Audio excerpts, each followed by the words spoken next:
12 mars 1989, Tim Berners-Lee, un physicien et informaticien britannique, crée un tout nouvel outil alors qu'il travaille à l'Organisation européenne pour la recherche nucléaire, le World Wide Web, dans le but de faciliter le partage d'informations, de fichiers et de courriers électroniques. Oui, c'est l'ancien nom du mail que vous utilisez encore aujourd'hui. Depuis sa création, qui n'était à la base qu'une simple alternative à l'envoi de documents via un serveur, est devenue complètement incontournable. Avec la démocratisation dans les années 2000 de ce qu'on appelle le Web 2.0, ou alors Web social participatif, un nom que vous avez jamais entendu mais maintenant vous le savez, cet outil a pris une place colossale à tel point que de nos jours il est devenu impossible de ne jamais avoir entendu parler d'internet. Je ne sais pas si un outil plus connu qu'internet en fait, mis à part peut-être le feu et allez, la roue. Au fil des années, internet nous a permis d'évoluer, de partager, de faire découvrir des œuvres à travers la toile. Dites-vous que sans Tim et son projet d'hypertexte global, on n'aurait jamais pu faire découvrir Skibidi Toilette à tous les enfants du monde 35 ans plus tard. Bon ok, j'ai peut-être pas pris le meilleur exemple, mais la réalité est là, internet a énormément évolué depuis sa création. Il est donc compliqué de se rappeler ce qui a été fait par le passé. Heureusement, il existe des archives permettant de se remémorer ce passé. Problème, ces archives sont extrêmement menacées ces derniers temps. Mais pourquoi diable veut-on empêcher la préservation historique? Qui sont les gens capables de vouloir une telle chose? Et surtout, qu'est-ce que cela provoquerait si on pouvait faire en sorte de pouvoir tout faire disparaître d'internet sans absolument aucune trace possible? Car on dit souvent qu'internet n'oublie jamais, mais en ce moment, cette phrase n'a jamais été aussi menacée. Salut, c'est Léo de la chaîne Techmaker et aujourd'hui, on va parler d'un site que vous ne connaissez peut-être pas et que vous allez adorer arpenter une fois que je vous en aurai parlé, mais qui risque de complètement perdre toutes ses archives d'ici très peu de temps. Heureusement, c'est pas quelque chose qui peut arriver facilement avec les caméras de chez Reolink qui sponsorisent la vidéo. Et regardez, ils ont changé leur logo. Reolink, vous les connaissez si vous suivez la chaîne depuis quelques temps. Ce sont ceux qui ont fabriqué les caméras de surveillance qui m'ont permis d'arrêter mes cambrioleurs. D'ailleurs, le procès est toujours en cours. Je pense que j'attendrai mon 2e million d'abonnés avant que ça se termine, dis donc. Bref, de mon côté, j'ai des RLC 823A qui sont top, mais qui demandent tout de même de faire passer des câbles dans vos murs, ce qui n'est pas forcément le plus pratique pour tout le monde. Mais aujourd'hui, Reolink vient tout juste d'annoncer la Altas PT Ultra, une caméra PTZ donc qui peut faire des rotations à 360 degrés, qui fonctionne en Wi-Fi et sur batterie. La folie furieuse en fait, vous achetez la caméra, vous la posez sur un mur et paf, vous avez un niveau de protection de zinzin. Cette toute nouvelle caméra profite des toutes dernières technologies de Reolink, comme le ColorX Night Vision qui vous permet de voir en couleur la nuit et ainsi avoir des images les plus fidèles possibles, qui seront disponibles en 4K et visionnables directement depuis l'application Reolink, ou bien sur une carte SD de 512 Go au maximum que vous pourrez mettre à l'intérieur. Son autonomie, 8 jours, rien que ça, et évidemment vous pourrez relier le tout à un des nombreux panneaux solaires proposés par Reolink, ce qui fait que cette dernière se rechargera tout seul et sera utilisable 24h24 sans aucune interruption, même si vous habitez en Bretagne vu que le soleil s'y pointe un peu moins. Et ça grâce à la batterie de 20 000 mAh embarquée. Encore une fois, je le répète ici, mais les caméras de surveillance sont primordiales pour se sentir vachement plus serein chez soi. Car sans ça, jamais je n'aurais retrouvé mes cambrioleurs, et c'est clairement ce qui m'a permis de sauver des milliers d'euros de matériel. Grâce à la détection automatique de personnes, d'animaux ou de voitures, il est très facile de visionner très rapidement les moments forts capturés par cette dernière. Retrouvez donc cette caméra ainsi que tous les produits proposés par Reolink directement avec le lien qui se trouve en description. Et tout ça c'est top d'avoir autant d'archives, mais maintenant faut imaginer devoir faire des archives d'internet tout entier, et cela sur les 35 dernières années. Est-ce réellement possible en fait? Donc ouais, tout ça c'est top et ça vous permet d'avoir des archives de chez vous, mais maintenant il faut imaginer devoir faire des archives d'internet tout entier, et cela sur les 35 dernières années. Est-ce réellement possible en fait? Eh bien non, désolé, mais garder un historique de chaque site internet à chaque seconde et donc à chaque évolution du timestamp mondial est juste quelque chose qui ferait littéralement exploser la planète entière en moins de temps que pour speedrun Mario 64. Faut imaginer quand même qu'il faudrait donc avoir une archive de chaque site internet, donc déjà faut les compter, et bonne chance car par exemple on peut trouver ici qu'on en comptait 1,7 milliard en ligne il y a quelques années, donc ça c'est sans prendre en compte ceux qui sont hors ligne aujourd'hui, et ensuite se dire qu'à chaque seconde qui passe il faudrait héberger donc chaque page de ces sites. Et tenez, si vous voulez savoir comment le trouver ce nombre là, vous pouvez faire une recherche Google en écrivant site le nom du site, et paf, vous aurez ça. Et aussi de ne pas oublier qu'il faudra aussi compter les captures de chaque seconde de chaque page de recherche Google que cela va retourner, car oui c'est aussi des URL tout ça, vous aurez peut-être votre valeur pour chaque seconde. Donc je pense honnêtement qu'on n'a aucun moyen de pouvoir juste quantifier la valeur que ça donnerait pour faire même la moindre seconde en fait. Et en vrai, c'est pas grave non plus, le web est là pour évoluer tout le temps, il est là pour que son partage soit communautaire et qu'il soit modulable par rapport à ce qui s'y passe, à comment le monde évolue, aux attentes des gens qui l'utilisent. C'est cool de voir YouTube en 2009, mais on préfère largement utiliser la version 2024 2024 avec toutes les superbes fonctionnalités de tendance et de shorts. Oui, bon, ok, je suis très mauvais en exemple dans cette vidéo. Est-ce que cela veut dire qu'on est condamné à ne voir que ce qui se passe dans le monde moderne et actuel? Eh ben, pas forcément. Par exemple, la capture de YouTube en 2009 que je viens de vous montrer, bah je la sors d'où? Est-ce que c'est un screenshot de quelqu'un en 2009 qui se retrouve sur une banque d'images à la Imgur? Eh ben non, car là je peux voir YouTube en 2009 en 2024. Mais comment c'est possible alors? Eh bien aussi grâce à un autre type de screenshot, mais beaucoup plus pratique, beaucoup plus complet et beaucoup plus légitime, le snapshot. C'est quoi un snapshot alors? Eh bien en général on utilise ce terme plutôt pour de la restauration système. Typiquement, vous avez un ordinateur sur lequel vous allez faire une mise à jour critique, genre par exemple installer Windows 11, car oui c'est critique, et bien paf, on va créer un snapshot de votre système, et donc avoir une sauvegarde de ce qu'il était à cet instant très précis, afin si besoin de pouvoir retourner en arrière, donc de rollback à cette période, comme si de rien n'était. D'ailleurs sur votre ordinateur, vous devez sûrement en avoir qui se sont fait tout seuls lors des mises à jour importantes. Pour le voir, il suffit de taper récupération sur la barre de recherche pour le trouver dans le panneau de configuration, d'ouvrir la restauration système, et paf, vous en aurez possiblement 2 ou 3 qui sont là. Pratique de savoir ça au cas où vous auriez fait un truc pas glop avec votre PC, ça peut toujours servir. Bon, ces points de sauvegarde ne comprennent pas vos fichiers perso, mais seulement du système, alors ne vous enflammez pas trop non plus, hein. Mais ici, dans notre cas pour le web, c'est pas exactement pareil, et en vrai on n'utilise pas vraiment le terme de snapshot, mais de cliché instantané, si on veut être ultra précis. Mais je trouve qu'il s'y prête bien pour le site dont on va parler, car c'est beaucoup plus précis qu'un simple screenshot justement. Le site qui va nous intéresser pour cette vidéo, c'est Wayback Machine, un site appartenant à Internet Archive, un organisme à but non lucratif consacré à l'archivage du web. Et cette mission, ça fait pas que 10 ans qu'ils la tiennent, car cette fondation a été créée le 10 mai 1996, soit il y a bientôt 30 ans. Et en réalité, cet organisme a une mission beaucoup plus poussée que juste garder les pages web en ligne, car son but est aussi de préserver des logiciels, des films, des livres et des enregistrements audio. C'est littéralement la bibliothèque d'Alexandrie du 21e siècle, et qui est super bien partie pour subir le même destin que l'original. Dessus, on peut voir d'ailleurs la quantité de chaque type d'œuvre qui est disponible, et les valeurs sont gargantuesques. 1,2 million pour le logiciel, 3 millions d'émissions télévisées, 13 millions d'audio en tout genre, 42 millions de livres, et évidemment le plus énervé de tous, 866 milliards de pages web. Oui, on est passé à un autre level. Et ce qui est dingo, c'est que c'est très majoritairement communautaire, et n'importe qui peut demander la sauvegarde d'une page web à un instant précis. Page web qui sera ensuite stockée sur les serveurs de la Wayback Machine d'Internet Archive. Par exemple, vous avez envie de garder une trace de ma personne aujourd'hui, genre de pouvoir voir ma homepage de chaîne YouTube au moment où vous regardez cette vidéo. Bon, votre kink il est chelou, mais je vous jugerai pas, et pour ça il suffira de demander la sauvegarde de youtube.com/leotechmaker, et paf,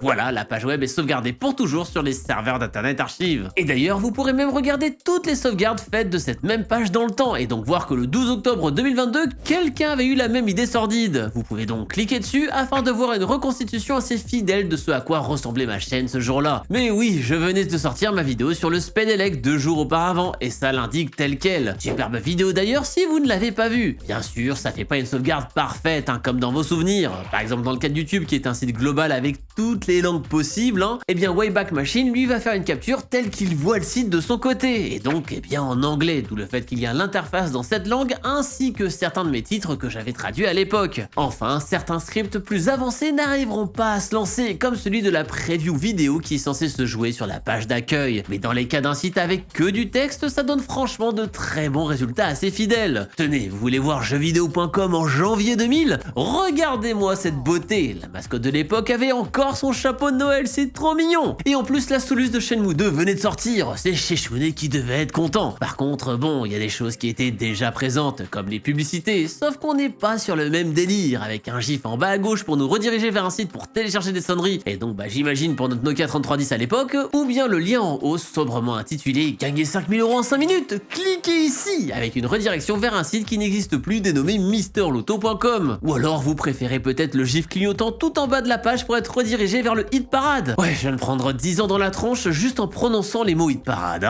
Tout ça c'est franchement cool, et plus les sites sont gros, plus ils sont documentés, car évidemment plus de gens ont fait des snapshots de ces derniers. YouTube.com par exemple, c'est 13,8 millions de sauvegardes créées depuis le 28 avril 2005, c'est une folie. Et clairement, je trouve ça vraiment sympa de pouvoir voir l'évolution de nos sites préférés au fur et à mesure du temps, de leur évolution par rapport aux modes qui se sont suivis au fil des âges. Bref, avec ça, je peux revenir en 2013 et me faire faire croire que Cyprien Gaming existe encore, avec un snapshot créé juste après un feat avec Norman pour jouer à Injustice. Je sais pas pourquoi quelqu'un a fait ça. D'ailleurs, on peut même voir les chaînes populaires de l'époque sur le côté, comme Smosh, Ray William Johnson, Jenna Marbles ou encore... Ah, zut, j'arrive pas à lire son pseudo, la résolution est trop faible. D'ailleurs, je vous avais fait plusieurs vidéos sur des fonctionnalités disparues de YouTube, et sur ces vidéos-là, je vous montrais les pages de profil de gros youtubeurs, comme Squeezie à l'époque, il s'appelait même Squeezie Moody, et au moment où on trouvait encore des médailles sur ses profils. Et bien, sans cet outil, jamais j'aurais pu retrouver ça dans une qualité décente. Clairement, c'est un outil que j'ai beaucoup utilisé au fil de ma vie numérique. Et surtout, en dehors du côté nostalgique super cool, il y a le côté preuve irréfutable. Un screenshot, même s'il est authentique, on pourra vous dire qu'il a été modifié, on pourra vous dire qu'il est irrecevable, on pourra vous dire que c'est peu tangible. Alors qu'ici, étant donné que c'est une capture hébergée par Internet Archive, site sur lequel vous n'avez aucun contrôle, il est bien plus facilement possible de prouver que ce moment a bien eu lieu sur cette page. Et Internet Archive a souvent servi de référent dans des affaires, que ce soit en justice ou encore pour du drama internet. Et clairement le némésis de ceux qui adorent tout cacher sous le tapis en se disant, malheureusement un peu à raison, que les gens oublient bien trop vite sur le web. Et en dehors de ça, ça crée une vraie bibliothèque numérique. Je le rappelle, mais 87% des jeux vidéo qui ont été commercialisés aux États-Unis ne sont plus du tout jouables où que ce soit légalement, et ne sont donc disponibles que sur des sites d'archives ou de manière plus illégale. La préservation du jeu vidéo est en danger, la préservation des livres numériques est en danger, la préservation des films est en danger, et évidemment, la préservation d'Internet est en danger. Car évidemment, j'ai bien précisé légal, mais malheureusement, ce genre d'initiative d'archivage est très souvent en zone grise, et penche quand même plus facilement du côté sombre de la force.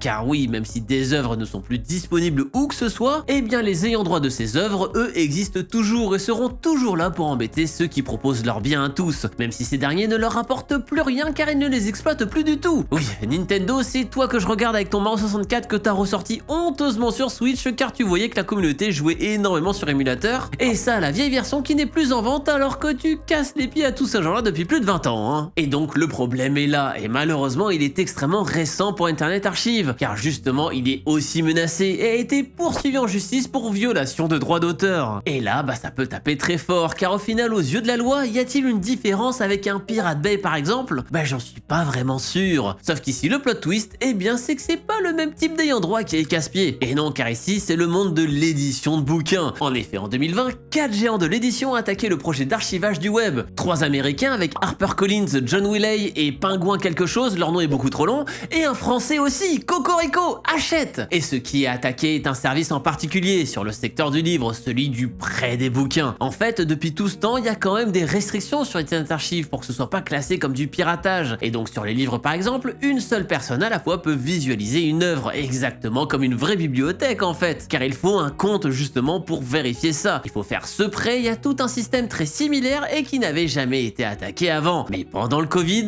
Internet Archive a voulu être sympa et a donc fait sauter cette restriction pour ainsi pallier la fermeture des bibliothèques pendant la pandémie, avec un plan nommé Bibliothèque d'urgence nationale. Et c'est ça qui a posé énormément de soucis à ces 4 éditeurs. Ouais, encore un bon rappel pour vous dire que même en temps de pandémie, soyez jamais sympa avec les gens quand on vous le rendra absolument jamais. Internet Archive s'est défendu en disant que la même chose avait été mise en place par de nombreuses bibliothèques pendant la pandémie. Mais rien n'y fait, au vu de son statut spécial, les 4 maisons d'édition ont porté plainte pour piratage de masse. Il aura fallu attendre mars 2023 pour que les audiences commencent. D'un côté, Internet Archive défend le fair use et de l'autre, ça défend le manque à gagner. Même si Internet Archive avance aussi le fait que son service est non commercial, ce qui est vrai et on en reparlera un petit peu plus tard de ça. Un procès commercial comme celui-là, ça prend énormément de temps, surtout qu'un appel a été fait, appel qui vient d'être enfin prononcé, d'où le fait d'en faire une vidéo maintenant. Qui a gagné alors? Eh bien au vu du titre, désolé, je vous ai déjà spoilé, les maisons d'édition. En effet, le 4 septembre 2024, la cour d'appel new-yorkaise confirme qu'Internet Archive va devoir cesser de prêter des livres numériques à grande échelle sans compenser dûment leurs auteurs. Et on pourrait se dire qu'en vrai,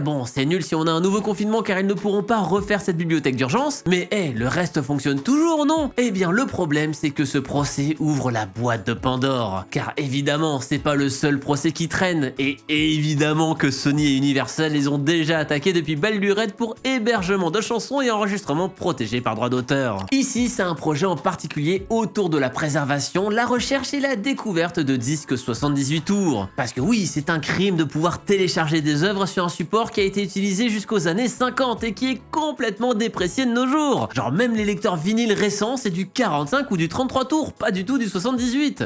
Vraiment, c'est juste hallucinant. Et donc là-dedans, ce seraient des morceaux de Frank Sinatra, Louis Armstrong, Miles Davis et tant d'autres qui seraient protégés. Bah oui, attendez, imaginez, ils font un comeback ces gens-là. Leurs vieux 78 tours vont faire fureur et c'est de l'argent perdu. Bon, je sais pas comment ils vont faire vu qu'ils sont tous morts depuis plus de 30 ans, mais on sait jamais, hein. Pour vraiment que vous vous rendiez compte du truc, Sony Universal accuse Internet Archive de fanatisme dans sa volonté de fournir à tous des œuvres. Je rigole pas, hein, ce sont vraiment les mots utilisés par les avocats. Et bon, bah ils ont dit qu'une grande partie des morceaux sont dispo sur les plateformes de streaming payantes, comme par hasard. Vous avez déjà vu des trucs en ligne complètement disparaître du jour au lendemain? Non, évidemment, ça arrive jamais quand même. Les maisons de disques ici demandent 150 000 $ de dommages et intérêts par titre, soit entre 372 et 412 millions au total dans cette affaire. Et bon bah j'ai très peur que le procès perdu contre les maisons d'édition de livres serve de prétexte pour les maisons de disques. Et le truc c'est qu'Internet Archive, bah ils n'ont clairement pas les moyens, car je le rappelle, c'est une organisation non lucrative, et donc bah ça marche au don. Et à l'instar d'un Wikipédia, ils sont là à demander très souvent des dons pour rester complètement indépendants, avec un pop-up disant que le don moyen est de 15,58 $, et que ce dernier leur permet de ne pas mettre de pub partout, de ne pas avoir à vendre les infos des utilisateurs, et surtout de rester libre. Mais du coup c'est sûrement aussi utilisé comme argument par les ayants droit, en disant qu'ils ont des dons grâce à des œuvres qu'ils ne possèdent pas, exactement comme Yuzu avec Nintendo, et ça a marché pour faire fermer Yuzu. Si vous voyez pas de quoi je parle, je vous invite à regarder ma vidéo sur le sujet, car là pareil, c'est un peu effarant, à une moindre échelle certes, mais bon. Nintendo arrivera peut-être un jour aussi sur Internet Archive pour taper sur tous les fanarts dispo de Mario dessus, hein. Et le souci c'est que du coup avec ce procès perdu, bah je comprendrais totalement qu'Internet Archive courbe les chines et se mette à accepter toutes les conditions des ayants droit. Pire, ils pourraient accepter les conditions des webmasters de sites. Pire, ils le font déjà. Car c'est vrai qu'on a l'impression d'avoir un peu dévié du sujet de l'archivage d'internet, mais en fait pas du tout, car une page web c'est aussi une œuvre créée par quelqu'un. Alors d'accord, je mettrai pas le site Léo Techmaker au même niveau artistique que le Roi Lion, je le mettrai évidemment bien au-dessus, mais ça reste une œuvre au sens propre du terme. Et donc si finalement tout le monde peut se dire « Ah bah non, moi je veux pas être archivé », bah du coup ça fausse complètement le travail historique derrière. Et malheureusement, bah c'est déjà le cas. Aujourd'hui, le webmaster d'un site peut décider de faire blacklister des URL enregistrées et donc de cacher ce qu'il veut, y compris des snapshots pris avant le blacklistage. Autrement dit, on peut déformer l'histoire et c'est assez terrible. Aujourd'hui, on peut encore savoir qu'une URL s'est fait blacklister avec un message comme quoi elle a été exclue, avec une précision que c'est le webmaster qui l'a fait dans les conditions. Mais peut-être que demain, on n'aura même plus cette info qui est primordiale pour savoir que quelqu'un a caché un truc assez dingo. D'ailleurs, oui, désolé, j'ai qu'un seul exemple ici pour vous montrer le message qui s'affiche de l'URL exclue, et c'est un exemple que je vais être obligé de flouter pour le moment, mais j'essaierai de vous la montrer un jour cette URL, et je pense que vous serez assez surpris. J'espère que vous vous rappellerez de ce moment, peut-être dans des mois ou des années qui arrivent. Dans tous les cas, Internet Archive est extrêmement précieux à Internet, et extrêmement précieux pour savoir ce qui s'est passé par le passé. Je ne pourrais que vous inciter, si vous utilisez cet outil, à faire un don, surtout au vu des temps difficiles auxquels il doit faire face, et encore plus suite à cette décision de justice au début du mois, mais la perte de cet outil serait dramatique. Ok, il existe des petites alternatives, mais rien qui atteindrait ne serait-ce que le 10e de la portée de Wayback Machine. Car sans Wayback Machine, si les Lost Media c'est un truc qui vous rend dingo, bah alors vous allez faire une syncope, hein. C'est simple, je pense que si ce site ferme, c'est la fin de carrière de Feldup. Et ce que je trouve affolant, c'est que personne n'en parle. J'ai vu quelques youtubeurs anglophones en parler, mais alors vraiment très peu, et en France encore moins. Honnêtement, il se passe quelque chose de vraiment grave, et il faut mettre les gens au courant. Au plus il y aura de gens qui seront au courant, au plus il y aura moyen de faire bouger les choses, et au plus il y aura moyen d'aider Internet Archive, et au plus il y aura moyen de sauver Internet tout court. On le voit que cela va à l'encontre de tout ce qui existe d'ailleurs, dans des médiums traditionnels comme la télévision ou le cinéma, où on essaie limite de détruire la moindre œuvre qui a plus de 4 semaines. Internet a cette possibilité de pouvoir héberger une information qui date de 2024 aussi bien qu'une autre publiée en 1997. Sauf que voilà, tous les sites ne sont pas éternels, et si personne n'est là pour garder une trace, alors bah je vais vous le dire, je sais que vous l'attendez, mais Internet c'est la fin. Et c'est aussi pour ça que je joue le jeu, c'est aussi pour ça que j'essaie de garder le plus de choses intactes de mon côté, et c'est aussi pour ça que je déteste voir quand des gens tentent de faire supprimer absolument toutes ces archives, même si ces dernières ne leur sont pas profitables, car c'est évidemment celles-là qu'on ne retrouve plus. Mais maintenant vous comprenez pourquoi de mon côté je laisse quand même le maximum que je peux, même quand ça me fait clairement pas honneur. Maintenant évidemment on a chacun une relation différente face à l'historique et à la dissimulation d'informations, écoutez Et vous c'est quoi votre sentiment concernant cette envie de vouloir tout garder en ligne alors? Si ça se trouve je suis un maboule qui a besoin de se nourrir au copium et qui m'alimente à coups de nostalgie mal placée, mais je pense très franchement que c'est beaucoup plus important que juste avoir envie de voir comment était le passé. Si on dit qu'Internet n'oublie jamais, c'est en très grande partie grâce à la Wayback Machine, et il faut tout faire pour la protéger. Est-ce que vous avez déjà fouillé dans cette archive de la toile numérique, vous? Et pour y retrouver quoi d'ailleurs? Contez-moi vos histoires d'archéologues de la toile en commentaire, je suis sûr que vous avez de sacrées anecdotes à raconter. D'ailleurs, une petite envie de nostalgie? Eh bien, je vous avais fait une vidéo sur les sites web du passé, et à quel point ils ont tout retourné à une époque où internet était encore assez balbutiement. Genre Spion, ça vous rappelle quelque chose peut-être? Eh bien, je vous laisse regarder cette vidéo en cliquant sur le petit encart qui vient d'apparaître juste à côté de moi. Et d'ici la prochaine fois qu'on se voit, eh bien, n'arrêtez jamais d'apprendre. Salut!